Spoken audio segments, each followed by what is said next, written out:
बिस्मिल्लाहिर्रहमानिर्रहीम इय्याक नअबुदु व इय्याक नस्तईन। Part 4 cardiology जो है अभी डिस्कस करने लगे हैं। तो की नंबर है 33 पोस्चरल हाइपोटेंशन, जिसे आप ऑर्थोस्टैटिक हाइपोटेंशन भी कहते हैं। तो इसमें जो है हमारे पास दो जो हैं जो पोजीशंस हैं इसमें स्टैंडिंग की, ठीक है। एक तो आप सिस्टोलिक ब्लड प्रेशर और दूसरी डायस्टोलिक ब्लड प्रेशर को जो है बता रहे होते हैं।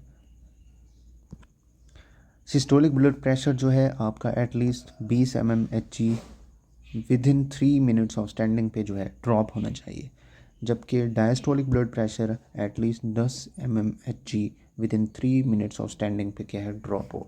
तो आप इसको क्या है पोस्चरल हाइपोटेंशन या ऑर्थोस्टैटिक हाइपोटेंशन बोलते हैं। तो बीपी को मेजर्ड कैसे किया जाता है? लाइंग पोजीशन पे, फिर जो है आप क्या है स्टैंडिंग पोजीशन पे कर रहे होते हैं इसको मेजर। तो मॉनिटर डायग्नोस क्या है, इसको आपने मॉनिटर करना है किसको? ब्लड प्रेशर को। तो इसमें सोचने वाली बात है, फ़र्ज़ करें अगर कोई पेशेंट क्रोनिकली मतलब वो हाइपरटेंशन की ड्रग्स ले रहा है, तो साफ ज़ाहिर है उसके ब्लड प्रेशर पे कम होने पे जो है असर पड़ना ही है। तो यहाँ पे उन्होंने कहा है कि पोस्चरल हाइपोटेंशन जो है ये आपको एल्डरली पीपल्स के अंदर मिलता है, स्पेशली उनमें जो पॉलीफार्मेसी यानी कि बहुत सारी ड्रग्स जो है यूज़ कर रहे होते हैं, क्योंकि बुढ़ापा होता है तो वहाँ पे आपको काफ़ी सारे जो ऑर्गन्स हैं उनके मसाइल मिल रहे होते हैं, तो उनमें आपको जो है मल्टीपल ड्रग्स यूज़ करनी पड़ती हैं। तो अक्सर जो है हाइपरटेंशन के साथ भी पेशेंट आते हैं, तो उसकी वजह से जो है आपको पोस्चरल हाइपोटेंशन या ऑर्थोस्टैटिक हाइपोटेंशन आपको मिल रहा होता है। तो मोस्टली जो है आपको पोस्चरल हाइपोटेंशन आपकी हाइपरटेंशन ड्रग्स जो है करा रही होती है, ठीक है। तो इसमें वो यही बोल रहा है, ठीक है। For example ramipril. तो बैरोफ रिफ्लेक्स जो है मैकेनिज़्म, इसमें क्या है आपका हार्ट रेट और वेस्कुलर रेजिस्टेंस को कंट्रोल करना और डिक्लाइन करना विद एज के साथ, पार्टिकुलरली उन पेशेंट्स में जो कि हाइपरटेंशन में आते हैं, ठीक है। अब एक क्वेश्चन दिया है कि elderly man complains of difficult mobilization, he often feels dizzy upon trying to stand, he has a history of recurrent falls. तो मैनेजमेंट आपने यहाँ पे क्या करना है, तो आपने पहले उसका क्या है ब्लड प्रेशर जो है मॉनिटर करना है, ठीक है। फिर आपने असेस और रिव्यू करना है, पेशेंट्स की मेडिकेशंस देखनी है कि आया कि वो पेशेंट मेडिकेशंस कौन सी यूज़ कर रहा है, ठीक हो गया। नेक्स्ट हमारे पास एक और क्वेश्चन दिया है कि elderly man takes several medication for hypertension.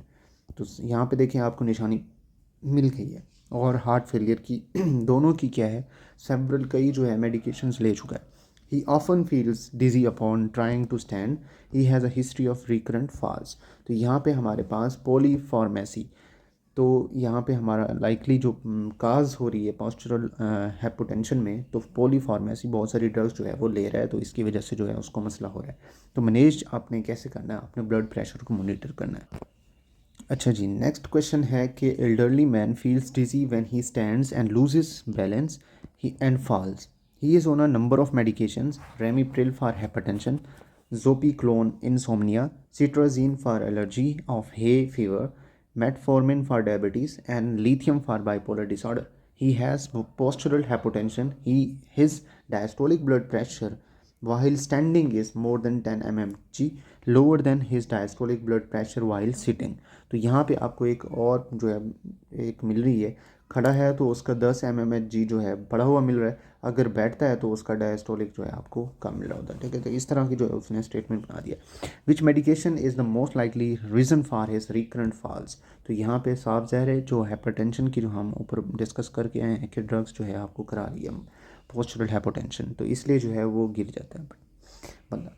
Antihypertensive medications as ACE inhibitors, calcium channel blockers can cause postural hypotension, dizziness on standing and falls.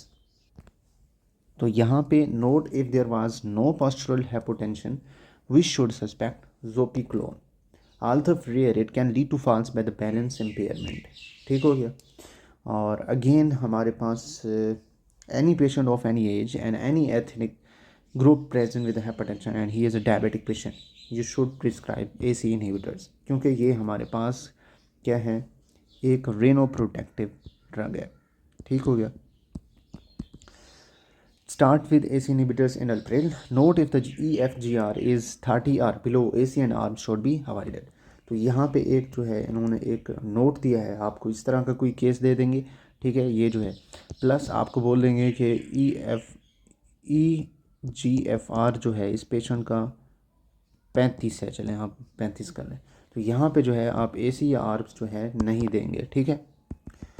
की नंबर है 35, absent P wave on ECG। आपने ECG कराई, P wave जो है उसकी absent है, irregular rhythms, palpitations जो है मिल रही हैं, तो डायग्नोसिस आपका क्या बन रहा है, एट्रियल फिब्रिलेशन। तो मैनेज कैसे करना है आपने, इसको beta blockers first line treatment देना है।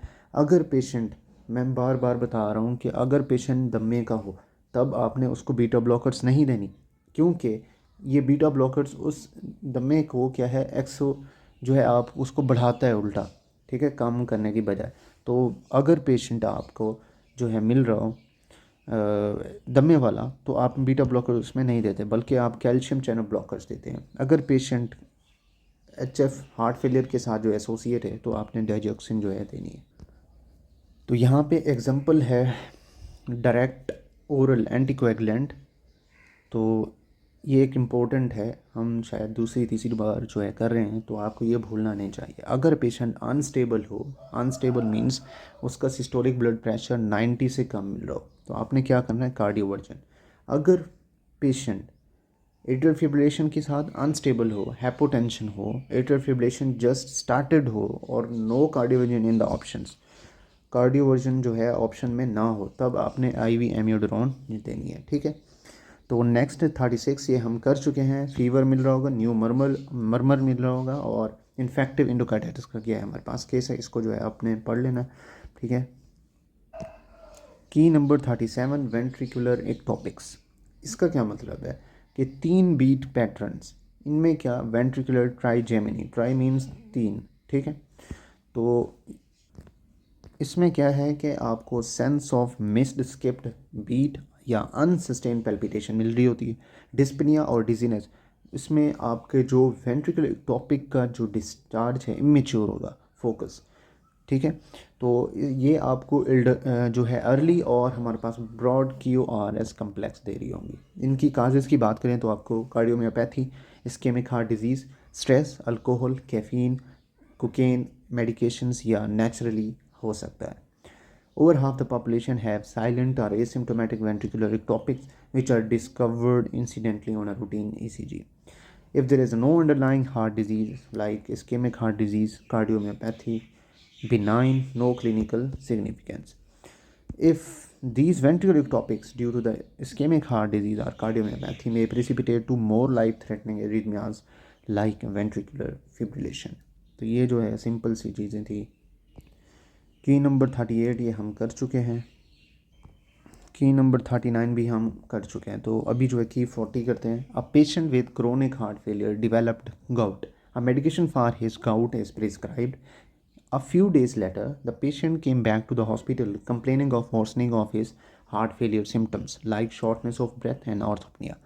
तो इसमें जो आपका गाउट का मोस्ट लाइकली काज क्या बनता है, thiazide like diuretics, for example हमारे पास बेंड्रोफ्लोमीथाजाइड या लूप डायूरेटिक्स, क्योंकि ये दोनों जो हैं आपको हाइपर यूरिसीमिया करा सकती हैं। और दोनों को ट्रीट जो है आप कैसे करेंगे, volume overload cause by heart failure. तो इसमें जो आपकी वर्सनिंग शॉर्टनेस ऑफ ब्रेथ और ऑर्थोपेनिया की काज जो है मोस्टली वो आपकी एनसिड्स है। फॉर एग्जांपल हमारे पास ibuprofen that was prescribe to his gout.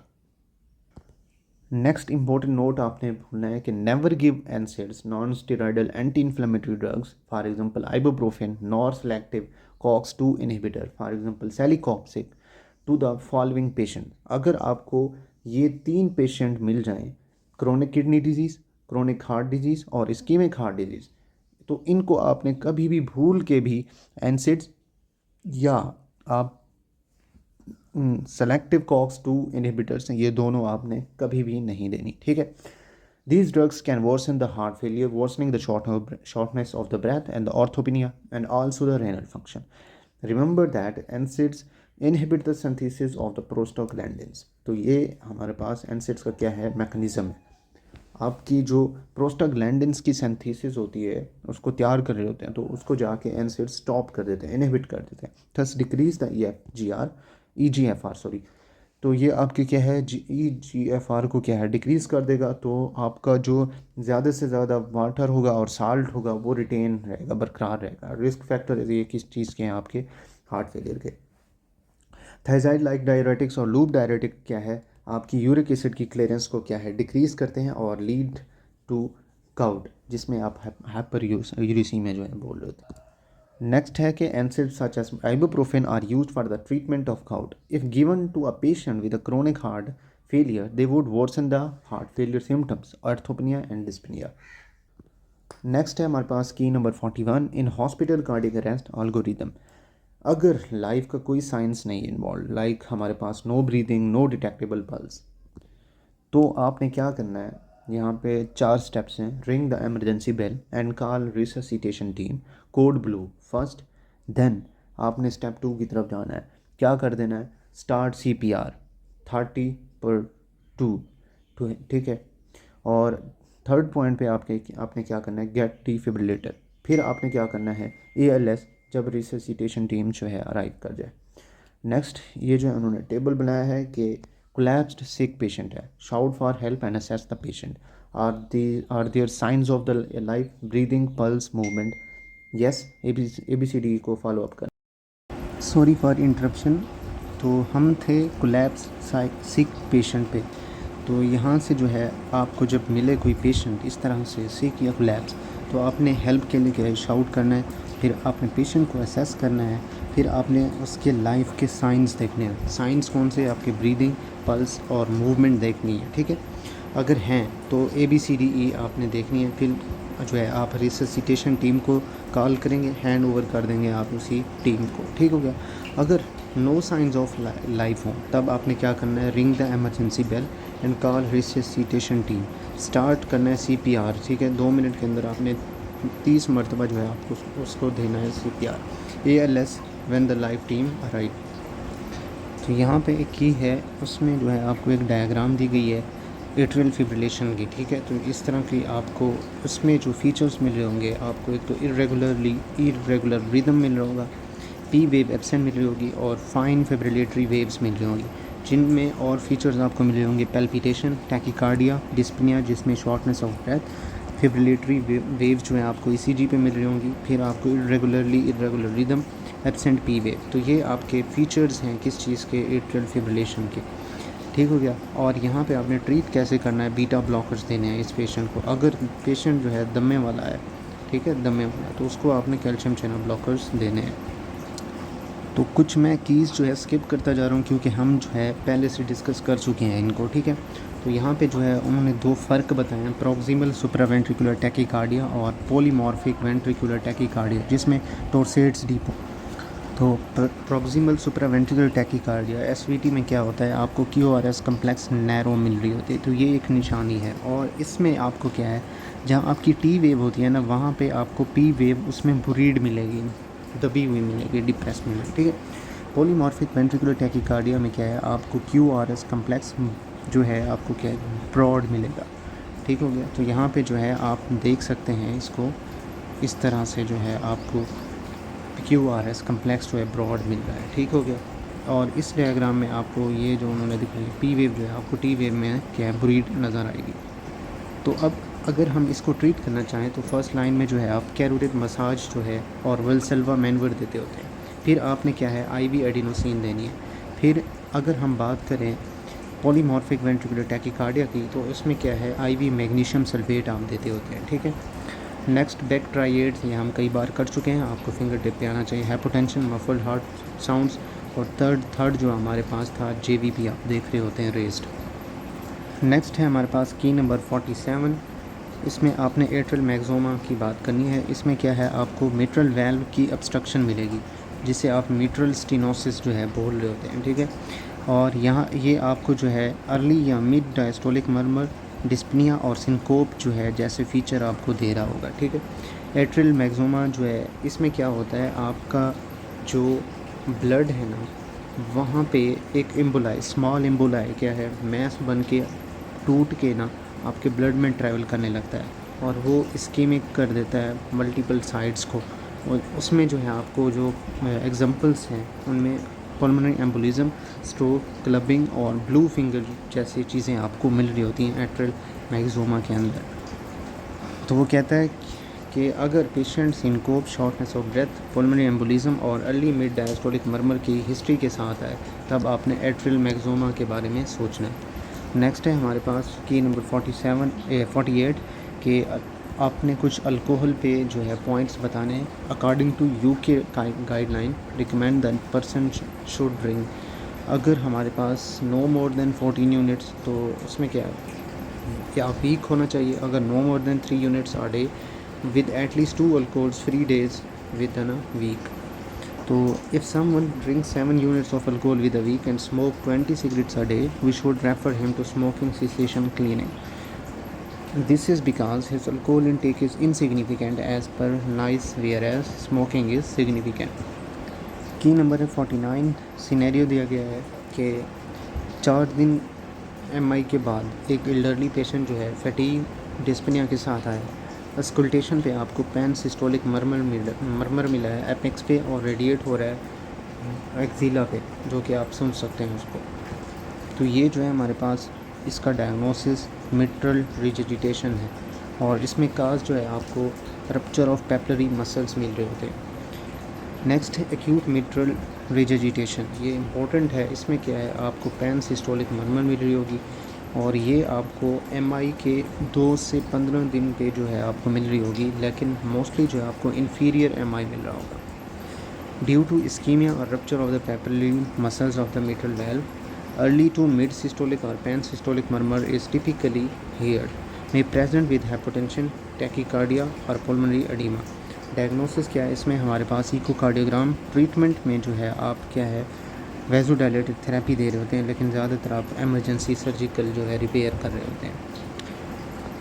Next हमारे पास की नंबर 50 है। सिनेरियो दिया गया है कि MI के 2 दिन के बाद एल्डरली पेशेंट प्रेजेंट में फीवर, चेस्ट पेन, ECG जो है आपको ST एलिवेशन दे रही है अपवर्ड कनकेविटी के साथ। Think about acute pericarditis. ये वाले जो केसेस हैं हम पहले से डिस्कस कर चुके हैं। पोस्ट MI पेरिकार्डाइटिस जो है आपको MI के 2 या 3 दिन के बाद जो है डेवलप होता है। इसमें फीचर्स जो हैं आपको क्या है, प्लूरेटिक चेस्ट पेन मिल रहा होता है और ये आपको लाइंग फ्लैट या इंस्पायरेशन के दौरान आपको वॉर्स हो रहा होता है, ठीक है। प्लस आपको फीवर मिल रहा होता है, पेरिकार्डियल रब जो है मिल रहा होता है। पेरिकार्डियल इफ्यूजन जो है ये आपको क्या करा सकती है, आपकी इन लार्ज ग्लोबुलर हार्ट देगी। जब आप चेस्ट एक्सरे कराएंगे तो आप इसको कंफर्म कर सकते हैं इकोकार्डियोग्राम के ज़रिए से। तो ECG पे जो है आपको wide spread saddle shaped ST elevation मिल रहा होगा अपवर्ड कनकेविटी PR डिप्रेशन के साथ। तो अब फुल डोज एनसेट जो है इसमें यूज़ करेंगे हम। एस्पिरिन जो है 2 से 4 ग्राम पर डे जो है आप दे रहे होंगे। आइबुप्रोफेन जो है आप 12 से 1800 मिलीग्राम पर डे दे रहे होंगे, ठीक हो गया। इंडोमेथासिन जो है 75 से 150 mg में जो है आप दे रहे होंगे। ट्रीटमेंट जो है आपने 7 से 14 दिन के अंदर जो है इसको ट्रीट करना है पोस्ट MI पेरिकार्डाइटिस को। नेक्स्ट है की नंबर 51। तो ये जो है हम कई बार कर चुके हैं, तो इसको जो है आप देख लें। तो यहाँ पे MI analgesia while in ambulance. तो प्री हॉस्पिटल में जो है आप पहले क्या देंगे, ग्लाइसराइल टाइनाइट्रेट सब लिंगुअल या स्प्रे के ज़रिए से आप दे सकते हैं। प्लस जो है आप ऑपॉइड्स दे सकते हैं इंट्रावेस्कुलर, ठीक हो गया। 2.5 से 5 mg डायमॉर्फिन या आप 5 से 10 mg मॉर्फिन जो है दे सकते हैं प्री हॉस्पिटल।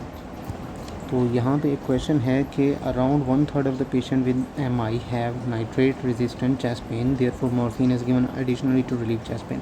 तो क्वेश्चन ये है कि आप IV क्यों देते हैं, इंट्रामस्कुलर क्यों नहीं देते? क्योंकि हमारे पास जो है इंट्रामस्कुलरी एब्जॉर्प्शन जो है वो हमारे पास अनरिलायबल होती है। पेशेंट अगर रिसीव कर ले तो उसको बाद में जो है थ्रोम्बोलाइसिस हो सकती है, ठीक है। और हमारे पास इंट्रामस्कुलर इंजेक्शन की जो साइट होती है वो ब्लीड करवा सकती है। क्या करा सकती है? ब्लीड।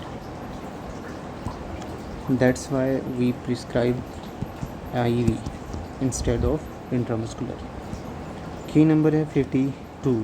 वेंट्रिकुलर फिब्रिलेशन, इसमें आपको ओल्ड अडल्ट बता रहे होंगे, सडन कोलैप्स, ब्रीथ जो है वो नहीं ले रहा होगा और अनकॉन्शियस होगा। इसमें जो है ट्रीट आपने क्या करना है, शॉक डिफिब्रिलेशन देनी है, ठीक है। ब्रॉड कम्प्लेक्स टैकीकार्डिया है तो इसके अंदर tachyarrhythmia is one of the complication जो है एमआई की होती है। इसी की शो जो है ब्रॉड कम्प्लेक्स टैकीकार्डिया दे रही होती है, और अगर स्टिल पेशेंट जो है कॉन्शियस है प्लस जो है एट्रल एक्टिविटी जो है दे रहा है, तो ये हमारे पास वेंट्रिकुलर टैकीकार्डिया का एक असेसमेंट डायग्नोस है।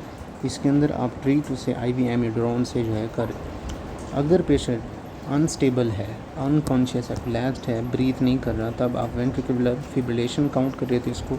इसमें क्या है, आप पेशेंट की पल्स देखें, अगर पल्स नहीं है तो प्रोटोकॉल इमीडिएटली जो है आपने कराना है अरेस्ट ऑफ द, और आपने ऑक्सीजन देनी है उस पेशेंट को। अगर अनस्टेबल है पेशेंट, शॉक के साथ है, तो आपने क्या है आईवी एम्योडरोन देनी है, और फर्दर शॉक्स अगर नीडेड हो तो। हाइपोक्लीमिया जो है मोस्ट कॉमन वेंट्रिकुलर टैकीकार्डिया की क्या है निशानी है। अगर आपसे कोई पूछे कार्डियक टेम्पोनेट का ट्रीटमेंट क्या है, आपने बताना है पेरिकार्डियोसेंटेसिस। नेक्स्ट है की नंबर 54 के टॉल टेंडिटी वेव हाइपरकैलीमिया जो है आपको मिल रही होती है। हाइपोक्लीमिया के अंदर आपको यू वेव मिल रही है। अगर हम देखें इस डायग्राम में तो यहाँ पे जो है आपको क्या है, टाल जो है टी वेव जो है मिल रही है, ठीक हो गया। तो ये आपको रिप्रेजेंट करेगी हाइपरकैलीमिया। इंपॉर्टेंट काजेस आप हाइपरकैलीमिया की जो है ACE inhibitor, spironolactone, NSAID, renal failure, acidosis, adrenal insufficiency, Addison's disease जो है आप काउंट कर रहे होते हैं इनको हाइपरकैलेमिक काजेज़ में। फर्स्टली जो है आपने कार्डियक मेम्ब्रेन को देना है। तो जब भी आपके पास पोटेशियम के रिगार्डिंग लाइक हाइपरकैलेमिक है पेशेंट को, आपने हार्ट को पहले आपने प्रेफरेंस देनी है। कैल्शियम ग्लूकोनेट जो है इंट्रावेनसली आप देंगे, या कैल्शियम क्लोराइड इंट्रावेनसली आप दे सकते हैं to prevent the cardiac membrane. तो फिर जो है बाद में आप सीरम पोटाशियम देंगे जिसमें इंसुलिन विद डेक्सट्रोज, या बाज़ औक़ात आप जो है साल्ब्यूटामोल इनहेलेशन भी दे रहे हो। नेक्स्ट 55 सिनेरियो दिया गया है कि 45 साल का एक अफ्रीकन पेशेंट है, ब्लड प्रेशर जो है उसका 160/90 है। तो उसमें 3 सेपरेट जो ओकेजन्स हैं, उसका इनिशियल ट्रीटमेंट आप क्या देंगे, कैल्शियम चैनल ब्लॉकर्स देंगे। तो आपको याद होगा कि हमने पढ़ा था कैल्शियम चैनल ब्लॉकर तब देने हैं जब आपका पेशेंट जो है 55 से ज़्यादा हो, प्लस आपको कोई अफ्रीकन पेशेंट मिले किसी भी एज में, नो मैटर वो कितने साल का है, तो इसमें जो है आप क्या कैल्शियम चैनल ब्लॉकर्स जो है दे रहे होते हैं। अब यहाँ पे जो की नंबर 57 है ना, हार्ट मरमर्स, तो ये सीधे सीधे सारे MCQs हैं, तो इनको जो है आपने ठीक से कर लेना है। एओर्टिक स्टेनोसिस का डिफेक्ट है ये, तो इसमें मरमर जो आपको मिलेगा वो होगा इजेक्शन सिस्टोलिक, और ये आपको कहाँ पे सुनाई देगा, सेकंड इंटरकोस्टल स्पेस पे, just lateral to sternum, radiate करेगा कैरोटिड आर्टरी पे, ठीक हो गया। सिम्टम्स जो हैं आपको डिस्पनिया मिलेगा, एक्टिविटी कोई भी काम करेगा तो उसमें जो है डिस्पनिया आपको मिल रहा होगा। अंजाइनल चेस्ट पेन मिलेगा, सिनकोप मिलेगा।